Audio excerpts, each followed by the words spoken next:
Secondary polycythaemia secondary में किस तरह हमने फ्लो चार्ट बनाना है। तो चलिए स्टार्ट करते हैं। हाई अल्टीट्यूड और कार्डियक फेलियर, हाई अल्टीट्यूड पे चले जाएं या कार्डियक फेलियर हो जाए, उससे क्या हो जाता है, हिपोक्सिया हो जाता है। Blood forming organ produce large quantities of red blood cell, जो ब्लड फार्मिंग ऑर्गन होते हैं वो रेड ब्लड सेल की प्रोडक्शन को क्या कर देते हैं, इंक्रीज कर देते हैं, जिससे क्या होता है सेकेंडरी पॉलीसाइथीमिया हो जाता है। रेड ब्लड सेल काउंट जो होता है वो 6 to 7 मिलियन पर मिलीमीटर क्यूब हो जाता है, 30% इबव नॉर्मल। तो ये था सेकेंडरी पॉलीसाइथीमिया। फिजियोलॉजिकल पॉलीसाइथीमिया क्या होता है कि हाई अल्टीट्यूड 14,000 to 17,000 फीट पे जब बंदा चला जाए तो एटमॉस्फेरिक ऑक्सीजन जो होती है वो बिल्कुल कम हो जाती है।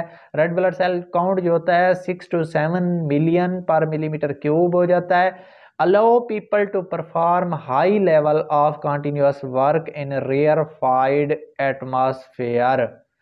जो वहाँ के रहने वाले होते हैं, यानी कि जो वहाँ पर नॉर्मली रहते हैं लोग 14 to 17,000 फीट पे, वो ऑक्सीजन की एटमॉस्फेरिक ऑक्सीजन की कम होने के बावजूद उनका रेड ब्लड सेल काउंट जो होता है वो 6 to 7 मिलियन पर मिलीमीटर क्यूब होता है, लेकिन फिर भी वो मैक्सिमम वर्क कर सकते हैं इतना अल्टीट्यूड पर भी।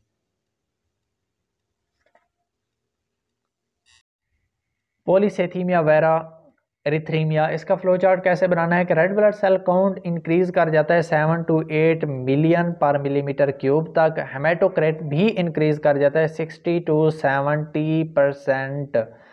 जेनेटिक एब्रियन होती है इन द हेमोसाइटोब्लास्टिक सेल्स में, यानी कि एब्रियन हो जाती है, चेंजमेंट हो जाती है हेमोसाइटोब्लास्टिक सेल में, जिससे क्या होता है blast cells no longer stop red blood cell production.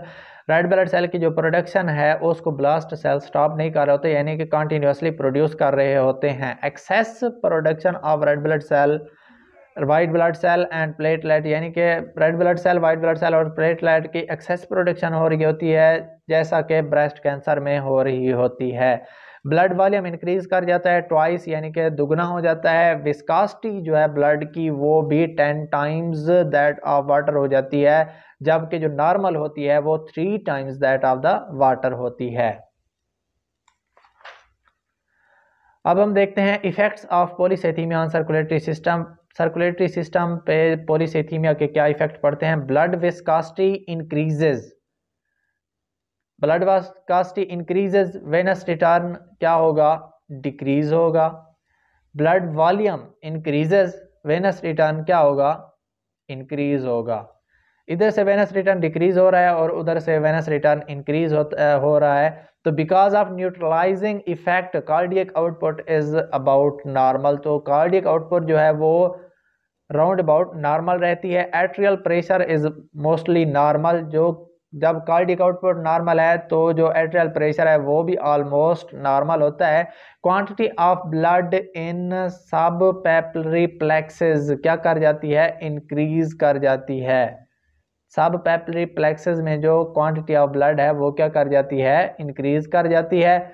As blood passes sluggishly through the skin capillaries before enter the plexuses, यानी कि प्लेक्सेस जो सब पेपिलरी वेनस प्लेक्सेस है उससे इंटर होने से पहले जो स्किन कैपिलरीज हैं उनसे बहुत मुश्किल से ब्लड पास कर रहा है। Larger than normal haemoglobin deoxygenated, इस वजह से जो हेमोग्लोबिन है वो नॉर्मल से कुछ ज़्यादा ही डीऑक्सीजनेटेड हो जाती है। Blue colour of deoxygenated blood mask the red colour of oxygenated haemoglobin, यानी कि जो blue colour of deoxygenated haemoglobin है वो हाइड कर देती है, छुपा देती है, यानी मास्क कर देती है red colour of oxygenated haemoglobin, जिससे क्या होता है polycythaemia patients develop bluish tint to skin, यानी कि उनमें जो डीऑक्सीजनेटेड हेमोग्लोबिन है ज़्यादा होती है, उसका कलर क्या होता है, ब्लू, जिस वजह से उनके जो पेशेंट होते हैं पॉलीसेथीमिया पेशेंट, उनके जो स्किन का जो कलर होता है वो क्या होता है, ब्लूइश होता है।